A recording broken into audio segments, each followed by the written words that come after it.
You open your banking app. Not because something went wrong, just out of habit. You scan the balance, the transactions, the bills coming out this week. Nothing looks broken. And yet, that familiar thought hits you again. I'm doing everything I'm supposed to do. So why does this still feel endless? You work hard. You earn a decent income. You're responsible with money, at least compared to most people you know. But retirement feels far away. Freedom feels theoretical. And stopping work feels impossible. If that feels uncomfortably familiar, you're not imagining it. Because here's the uncomfortable truth. Most people don't stay stuck because they make reckless money decisions. They stay stuck because they make very normal ones. Choices that are socially approved, encouraged, even praised. Most people are told money problems are about discipline or budgeting. Almost nobody is told the truth. The normal money system is designed to keep you productive, not free. If you're someone who earns money, pays bills, does what they were told, and still feels like freedom keeps getting pushed further away, make sure to hit the subscribe button and give this video a thumbs up if this helps you out. These 10 choices aren't random mistakes. They're built into the operating system of modern middle-class life. And once you see them clearly, you can finally decide whether you want to keep playing by those rules. Now let's get into it. Choice 1. Letting lifestyle rise automatically with income. This is the most common trap. You get a raise, you upgrade your life. A slightly nicer place, a better car, more convenience. Nothing dramatic. Here's what most people don't realize. Every lifestyle upgrade raises your survival cost.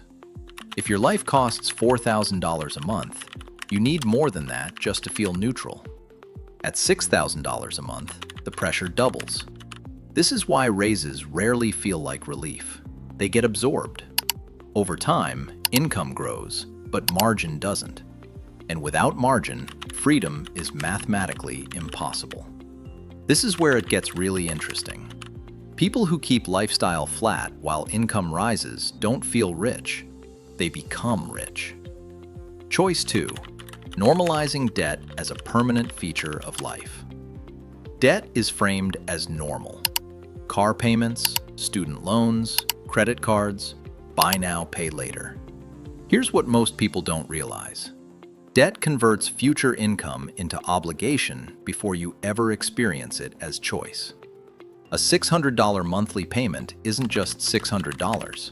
It's $7,200 a year that never becomes savings, investments, or time. Over 30 years, that's more than $200,000 before interest. Psychologically, debt keeps your nervous system on edge. Payments don't care if you're tired, burned out, or stuck. So people stay in jobs they hate, not because they lack ambition, but because debt removed their ability to take risk. Choice 3. Buying the maximum house the bank will approve. This one is sold as success. If the bank approves you, it must be safe, right? Here's what most people don't realize. Banks approve based on risk to them, not freedom for you. A house that consumes 40 to 50% of your take-home pay doesn't create stability. It creates fragility. Property taxes rise. Maintenance shows up. Interest rates change. Suddenly, your asset becomes an anchor. And now every career decision has to serve the house, not your life. Choice 4. Treating retirement accounts as the only path to freedom. You're told to max your retirement accounts. And retirement accounts matter. But here's what most people don't realize. Money you can't access doesn't reduce current stress. If all your savings are locked away until 65, you're still dependent on your paycheck. Which means you still tolerate bad conditions, still avoid risk, still live reactively. Retirement planning without near-term buffers keeps people working longer, not shorter. Choice 5. Confusing high income with financial progress. This one is subtle.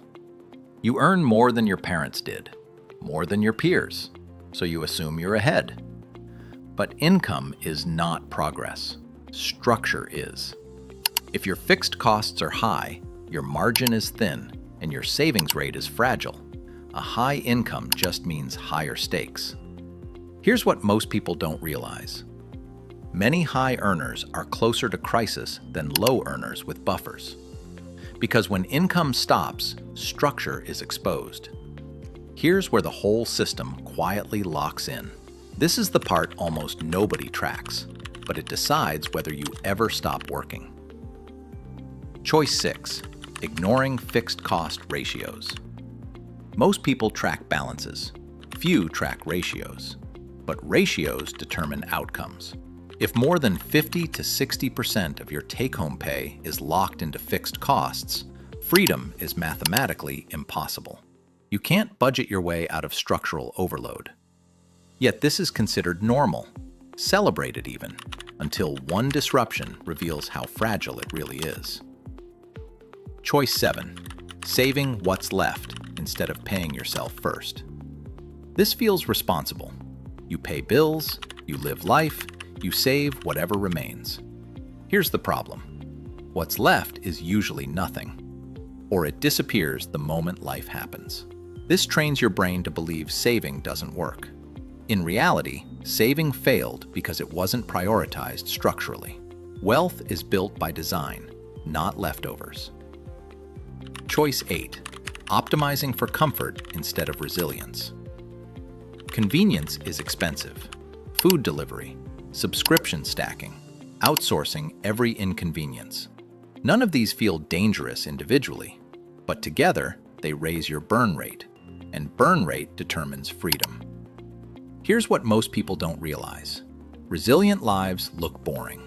They feel restrictive in the short term, but they create optionality in the long term. Choice 9. Waiting for clarity before acting. This one keeps people stuck for decades. I'll start investing when things calm down. I'll save more when I earn more. I'll change jobs when I feel ready. But clarity comes after action, not before. Waiting feels safe, but it quietly costs time. And time is the only thing money can't replace. Choice 10.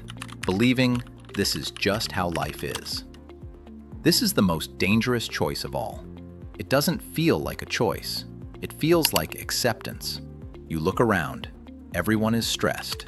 Everyone is tired. Everyone works forever. So you assume it's normal. Here's what most people don't realize. Normal is not the same as inevitable.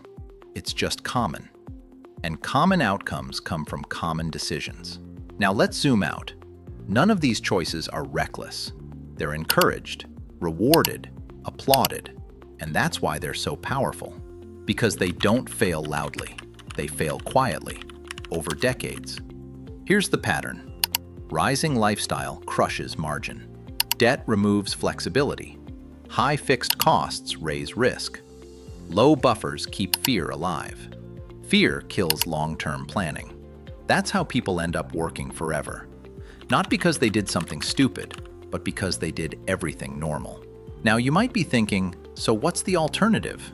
You don't escape by earning dramatically more. You escape by breaking one assumption at a time. You cap lifestyle growth. You lower fixed costs. You prioritize margin over status. You build buffers before optimizing returns. You design for resilience, not appearance. Once you have margin, decisions slow down. Once you have buffers, fear quiets. Once fear quiets, strategy becomes possible. And once strategy exists, work becomes optional instead of mandatory. Here's the final takeaway. Most people don't work forever because they're unlucky. They work forever because they made 10 very normal choices without ever seeing the long-term cost. Now you can see them. And seeing them gives you something most people never get: choice. If this video helped you recognize patterns you've never seen clearly before, subscribe. This channel exists to explain the systems behind money, not to shame people for struggling inside them. Thanks for watching.